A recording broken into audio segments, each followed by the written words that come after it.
우리 옆에 분들과 그렇게 인사합시다. 당신은 하나님의 사람입니다. 그렇게 인사할까요?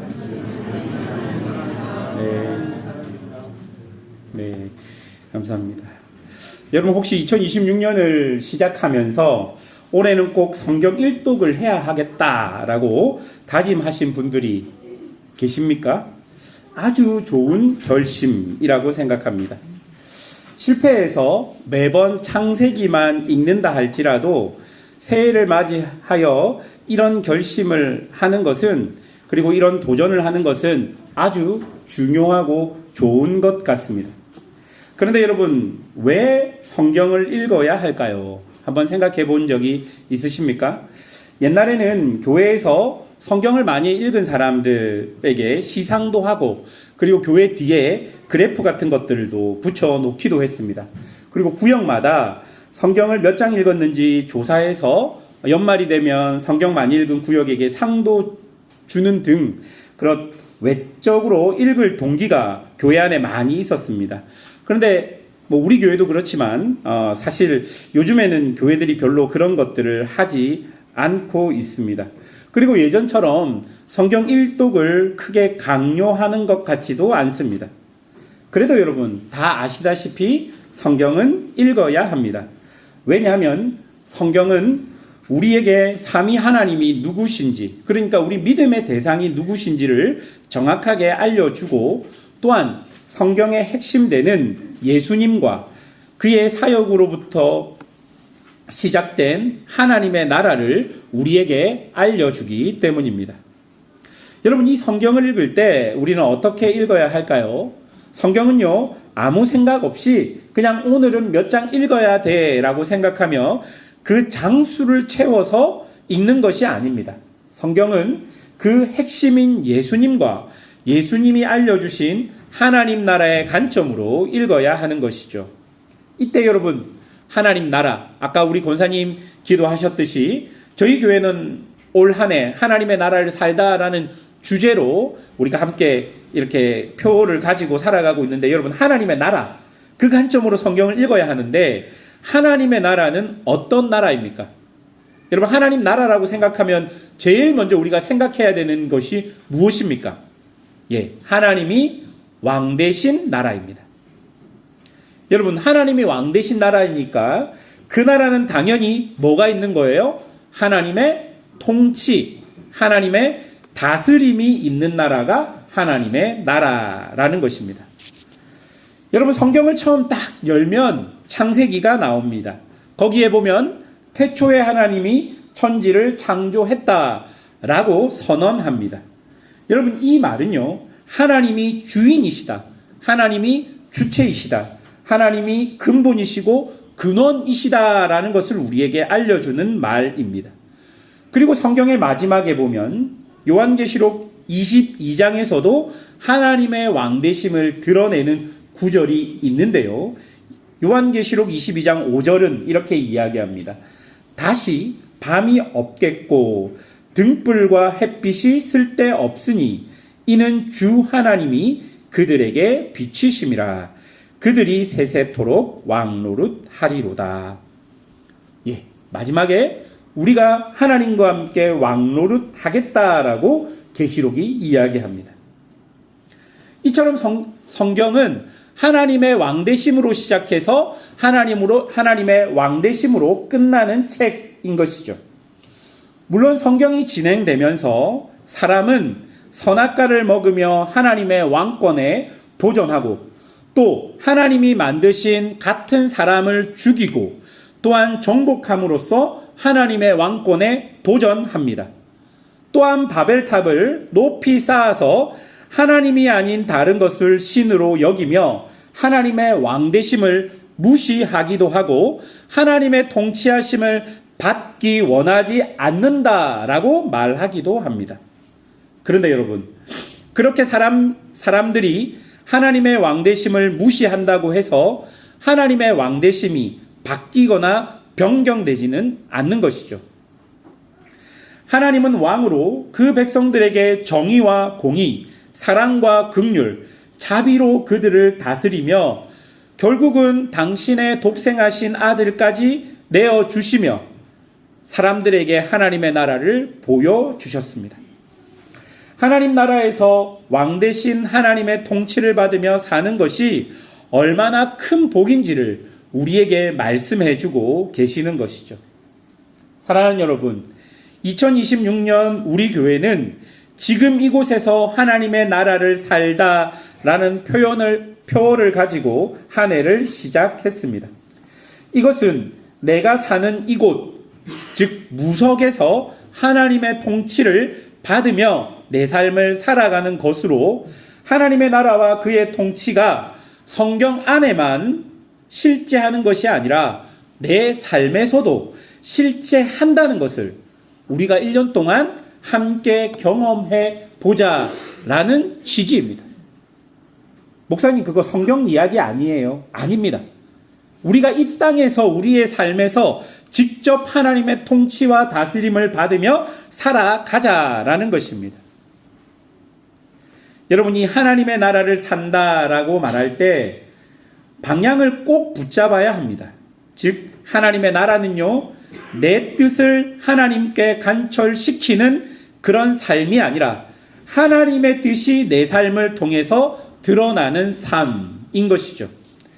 그러므로 하나님의 통치를 받는다는 것은 곧 세상의 성공을 약속받았다는 말이 아닌 것입니다. 하나님의 관심은 환경 자체가 아니라 그 환경 속에서 믿음을 배우는 사람들에게 있다라는 것입니다. 하나님은 우리가 겪는 사건을 통해 우리를요, 하나님 나라에 합당한 사람으로 빚으시고 또한 눈에 보이는 조건이 흔들려도 하나님을 더 깊이 신뢰하도록 우리를 만드시는 것이죠. 그래서 하나님이 주시는 평안은 무엇입니까? 상황이 좋아져서 평안한 것이 아니라 어떠한 상황 가운데서도 하나님 때문에 평안한 것이 되는 것입니다. 여러분, 오늘 본문도 한번 보십시오. 오늘 본문을 보면요, 70년의 포로 생활 동안 거짓 왕의 통치를 받는 자기 백성을 위로하는 왕 대신 하나님, 그리고 그런 백성들과 다시 예루살렘으로 돌아가기 위해서 길을 만드시고 또 뜨거운 바람이 불 때마다 시들고 마르는 들의 꽃과 같은 인생에 당신의 말씀을 주시고 아무것도 아닌 우리의 삶에 의미와 동기를 주시는 하나님. 여러분, 그런 하나님을 오늘 본문이 우리에게 말해주고 있는 것이죠. 그러니 여러분, 하나님의 시선은 어디에 있습니까? 하나님의 시선은 바로 당신이 사랑하는 당신의 사람들에게 있다라는 것입니다. 그렇게 하나님은 당신의 나라에서 당신의 백성된 우리가 그 나라에 합당한 자로 자라가기를 원하시며 우리에게 당신의 눈을 고정하고 있는 것이죠. 첫 번째로 우리가 본문을 통해 살펴볼 것은 하나님의 위로입니다. 1절을 다 같이 한번 읽어보겠습니다. 1절입니다. 시작. 너희의 하나님이 이르시되 너희는 위로하라. 내 백성을 위로하라. 여러분, 이제 70년의 포로 생활이 마쳤습니다. 70년의 포로 생활 동안 이스라엘 사람들은 바벨론이라는 곳에 포로로 잡혀가서 노동과 불의와 치욕과 우상 숭배 등의 거짓 왕의 통치 아래 있으면서 하나님의 통치를 그리워하고 있었습니다. 시편 137편을 보면요, 그들은 바벨론의 여러 강변에서 시온을 기억하며 울었다라고 말합니다. 여러분, 이스라엘 사람들은 그 옛날 자신의 선조들이 이집트로 끌려가서 각종 강제 노역에 동원되었던 것처럼 바벨론의 강의 운하를 건설하는 강제 노역을 하며 참된 왕이신 하나님의 통치를 그리워하며 시편 137편의 말씀처럼 그 바벨론의 강변에서 시온을 기억하며 울고 있었던 것입니다. 그런데 이제 여러분, 거짓 왕의 통치가 끝이 났습니다. 그리고 참된 왕이신 하나님께서 그렇게 70년 동안 거짓 왕의 통치를 받고 있었던 당신의 백성들을 위로하기 위해서 그들의 노역과 제약이 끝났음을 선포해주고 있는 것이죠. 여러분, 이 하나님의 위로는요, 하나님과의 관계가 회복되었다는 것입니다. 하나님의 언약이 아직도 끊어지지 않았다는 것을 우리에게 보여주고 있는 것입니다. 왕 대신 하나님께서 그것을 직접 그들의 백성에게 보여주기 위해서 하나님께서 어디로 오십니까? 바벨론으로 오고 계시는 것이죠. 오늘 본문 3절과 4절을 보십시오. 그 3절과 4절을 보면 여호와의 길을 예비하라. 사막에서 우리 하나님의 대로를 평탄하게 하라. 골짜기가 도두어지며 산마다 언덕마다 낮아지고 고르지 아니한 곳이 평탄하게 되며 험한 곳이 평지가 될 것이요.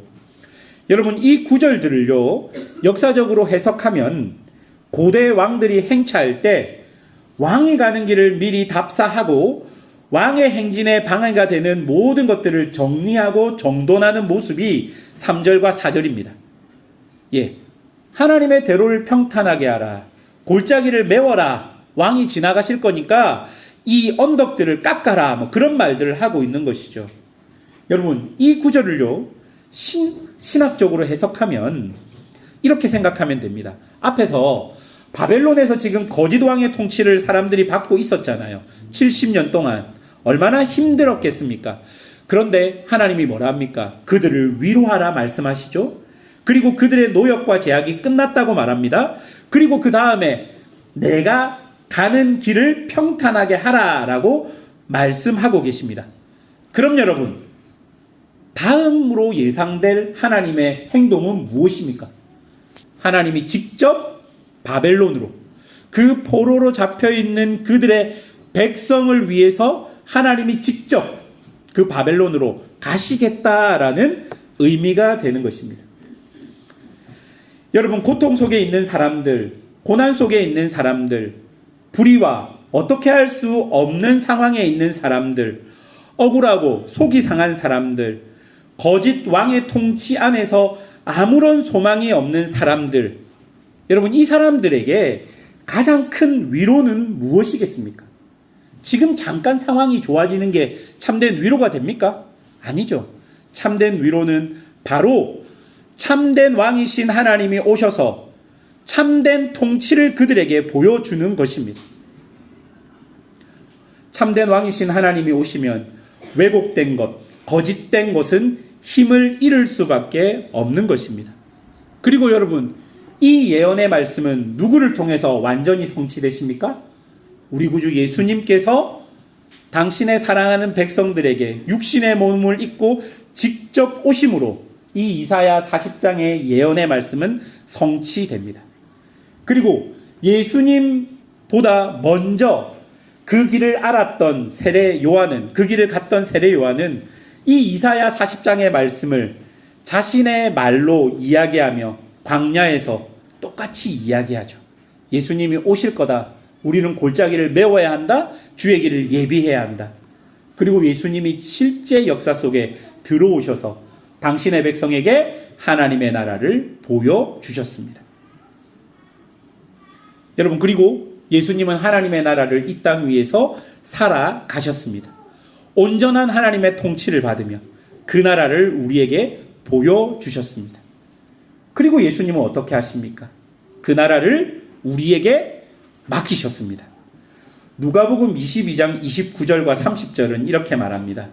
내 아버지께서 나라를 내게 맡긴 것 같이 나도 너희에게 맡겨 너희로 내 나라에 있어 내 상에서 먹고 마시며 또는 보좌에 앉아 이스라엘 12지파를 다스리게 하려 하노라. 이제 우리는 예수 그리스도가 자신의 삶을 통해 우리에게 증거하신 그 하나님 나라를 맡은 자로 우리는 살아가야 하는 것이죠. 그것이 참된 하나님의 위로라는 것입니다. 여러분, 두 번째로 살펴볼 것은 들의 꽃과 같은 인생에게 임한 하나님의 통치입니다. 여러분, 이렇게 오늘 본문에 하나님의 오심은 신약 성경에서 예수님의 오심으로 예언되었고 예수님의 오심으로 온전한 하나님의 나라와 그의 통치가 시작되었습니다. 그리고 많은 제자들과 증인들을 통해 그 나라가 누구에게 전달되었습니까? 많은 교회와 우리에게 전달되었습니다. 그렇다면 여러분, 우리가 지금 이곳에서 어떻게 하나님의 통치를 받으며 하나님의 나라를 살 수 있을까요? 눈에 보이지 않는 하나님의 나라, 눈에 보이지 않는 하나님의 통치를 어떻게 받으며 살 수 있겠습니까? 저는 인간의 인생, 즉 삶 안에 그 답이 있다고 생각합니다. 삶. 수요일인가요? 새벽기도 본문에 창세기 10장이 나왔습니다. 여러분, 그 본문, 여러분 큐티 하신 분은 알겠지만 그 본문은요, 노아와 그의 아들 셈, 함, 야벳의 족보입니다. 본문의 90%가 사람 이름입니다. 그리고 매일 이 사람 이름만 있는 본문이었기 때문에 어떻게 이걸 설교할지 굉장히 고민되었습니다. 매일 성경으로 새벽 기도를 하다 보면 이걸로 설교를 어떻게 해? 라는 본문이 나올 때가 가끔 있는데요. 설교자가 정할 수 없으니까 그 본문으로 설교를 해야 되는 것이죠. 참 어려웠습니다. 수요일날 제가 담당이라서 한 주 전에 그 본문을 보고 이걸 어떻게 해야 되나 고민하고 난감했죠. 여러분, 이럴 때는 그냥 일단 본문을 계속 읽습니다. 그리고 본문을 생각합니다. 그리고 생각하고 묵상하고 물론 주석도 찾아봅니다. 여러분, 수요일날 창세기 10장에서 제가 고민하면서 제가 본문을 통해서 중요하다고 생각했던 단어는요, 나타라는 단어입니다. 나타.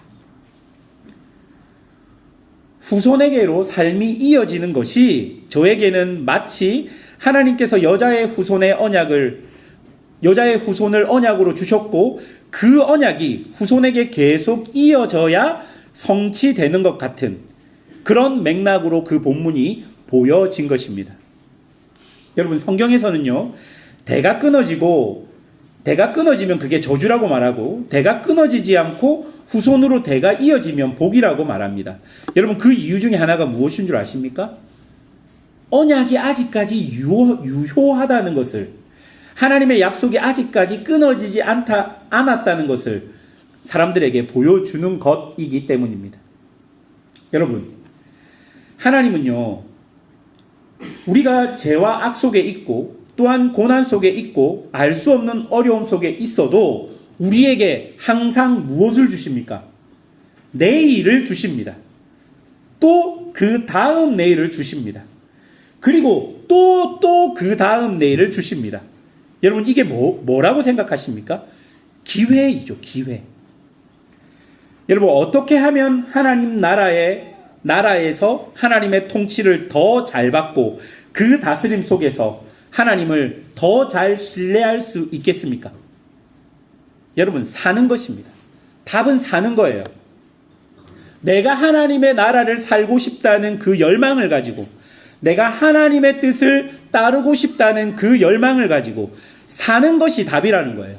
오늘을 살고요, 그 다음 내일을 살고 그 다음 내일을 사는 것, 그게 하나님의 통치를 잘 받고 살아가는 방법인 것입니다.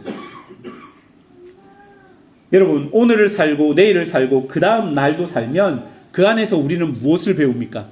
하나님을 배우는 것이죠. 우리는 인간이기 때문에 시간의 통제 안에 있습니다. 이것은 시간을 통해 우리가 성장하고 자라갈 수 있다는 것을 보여줍니다. 여러분, 우리가 인식하는 인식이 실제가 되는 방법은 무엇입니까? 내가 인식하고 깨달은 대로 행동하고 선택하는 것이죠. 그런 삶을 사는 것이죠.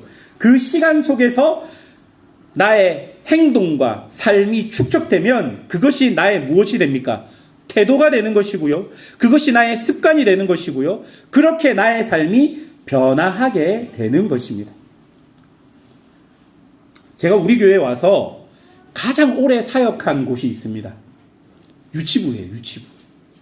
제가 오늘도 유치부 아이들과 함께 말씀을 나누고 이곳에서 지금 예배를 인도하는데요. 유치부가 언제 가장 힘든 줄 아십니까, 여러분? 유치부 선생님들은 아실 건데 연초가 제일 힘듭니다, 유치부는. 왜 연초가 힘든 줄 아십니까? 우리가 그동안 열심히 키워 놓았던 7세, 유치부 선생님들이 말하는 일명 에이스, 이 7세 아이들을 초등부로 다 올려보내고 이제는 하나님이 누군지도 모르고 이렇게 들어오면 맨날 요즘에 유치부 바닥이 따뜻하거든요.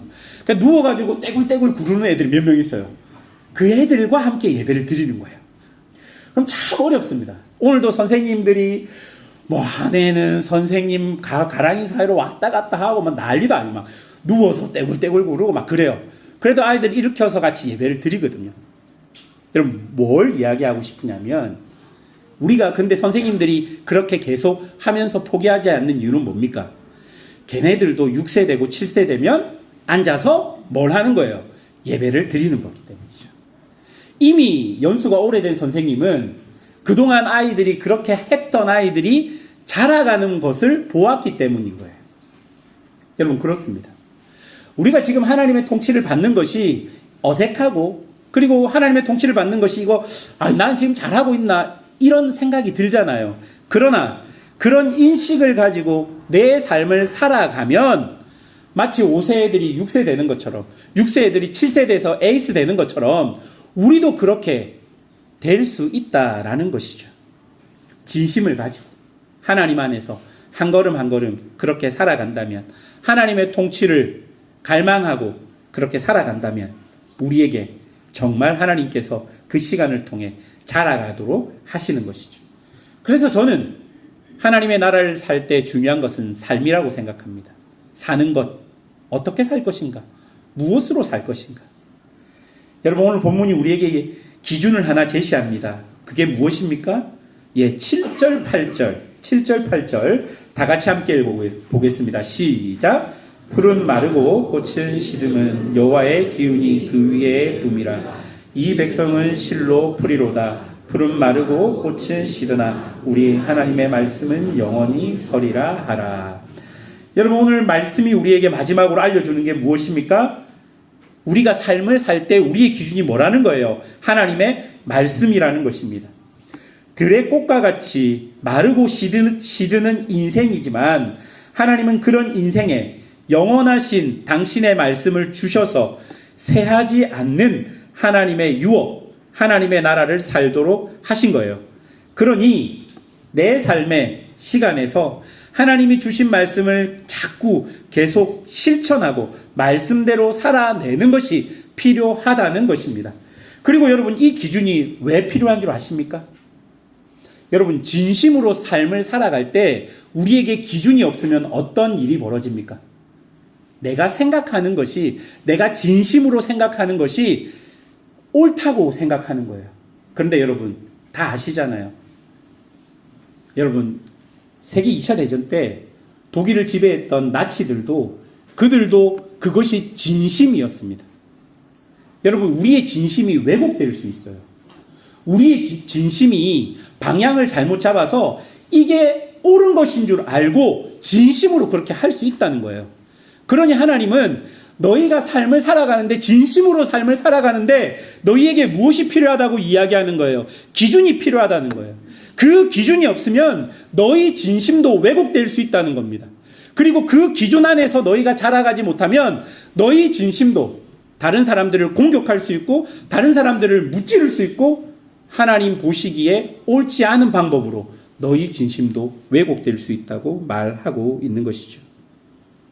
여러분, 하나님의 나라를 산다는 것은 하나님의 말씀의 기준을 가지고 내 진심을 자꾸 하나님의 말씀에 적용해서 보는 거예요. 이게 진짜 하나님의 말씀인가? 내가 지금 이런 생각을 하고 있는데 정말 이게 옳은 것인가? 그렇게 내 진심을 자꾸 하나님의 말씀에 넣어서 생각하지 못하면 내가 결국은 하나님의 이름으로 다른 사람들을 죽이고, 내가 하나님의 이름으로 다른 사람들을 짓밟는 일을 하게 되는 것입니다. 그러나 여러분, 하나님은 그것을 원하지 않는다는 것을 우리가 알 수 있을 것입니다.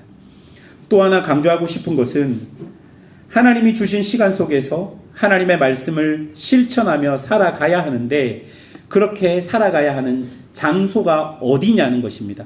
어디입니까? 세상입니다. 그리고 우리가 사는 이곳입니다.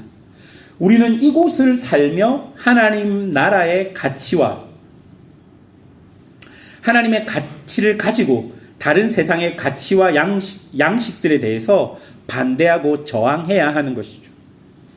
해외에서 만난 사람들에게 안타까운 것이 그것입니다. 그리스도인이에요. 하나님을 너무나 사랑합니다. 그러나 내가 나와 있는 3년 동안, 4년 동안은 나는 그냥 여기에서 그냥 좀 대충 살았으면 좋겠어요 라고 마음 먹고 사는 분들이 계시는 거예요. 아닙니다, 여러분. 하나님이 여러분을 그렇게 부르시지 않았습니다. 3년이고 4년이고 1년이고 열흘이고 간에 여러분이 사는 그곳에서 여러분은 하나님의 나라를 사셔야 하는 것이죠. 목사님, 저는 한국 가면 열심히 하나님 뜻을 따라서 살게요. 여기서는 좀 쉴게요. 여러분, 단단히 오해하신 겁니다. 그렇지 않습니다. 여러분, 내일 모레 한국을 돌아가신다 하더라도 지금 여러분에게 주어진 시간 속에서 지금 이곳에서 하나님의 나라를 살지 못하면 여러분 한국 가서 하나님 나라를 살 수 있을 것 같습니까? 아닙니다. 절대로 그렇지 않습니다. 그래서 하나님은 어디서 하나님의 나라를 살라고 말합니까? 너희가 살아가는 그곳이 너희의 현장이 되어야 한다라고 말씀하고 있는 것입니다. 사랑하는 여러분, 우리가 살아가는 이 무속 안에 메워져야 할 골짜기들이 있습니다. 그리고 낮아져야 할 산과 언덕들이 있습니다. 그리고 하나님 말씀으로 볼 때 고르지 않고 평탄하지 않은 길들이 있습니다. 우리가 이곳에서 하나님의 통치를 받으며 우리는 그 길들을 평탄하게 하나님대로로 만드는 그런 역할을, 하나님의 나라를 받은 자로서 그렇게 살아가야 할 것입니다. 말씀을 맺겠습니다. 여러분들은 하나님을 진짜로 믿으십니까? 안 믿으십니까? 여러분 진짜로 하나님 믿으십니까? 그리고 예수님께서 십자가와 부활로 우리를 하나님의 나라로 부르셨다는 것을 믿으십니까? 여러분은 진심으로 하나님의 통치를 받으며 살아가기를 원하십니까?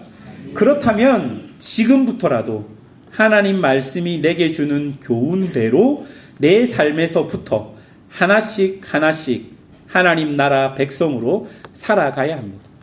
일상에서 여러분이 실천해야 하는 것이죠. 하나님의 나라는 거창하고 거대한 것이 아니라 지금 내가 사는 이곳에서 하나님이 원하시지 않는 것을 거부하고 하나님이 원하시는 대로 내 삶을 바꾸어 나가는 것입니다. 여러분, 다른 사람 바꾸려고 하지 마시고요. 내 자신부터 그렇게 변하면 됩니다. 많은 사람들이 이야기합니다. 내가 변하면 세상이 변한다. 여러분, 우리는 거대한 무엇을 바꾸려는 사람들이 아닙니다. 나를 변화시켜서 내가 살아가는 삶의 현장만 바꾸면 그것으로 족한 것이죠. 그러니 여러분, 이번 주도 이런 마음을 가지고 여러분, 우리의 기준되는 하나님의 말씀 위에서 예수님께서 하신 것처럼 하나님께 온전히 순종하며 골짜기를 메우고 언덕을 깎았던 그들처럼, 거친 길을 평탄하게 만들어 그런 삶을 살았던 그들처럼 우리도 그렇게 이곳에서 살아가는, 이곳에서 하나님의 통치를 받으며 살아가는 성도들이 되시기를 주님의 이름으로 축원합니다. 함께 기도하겠습니다.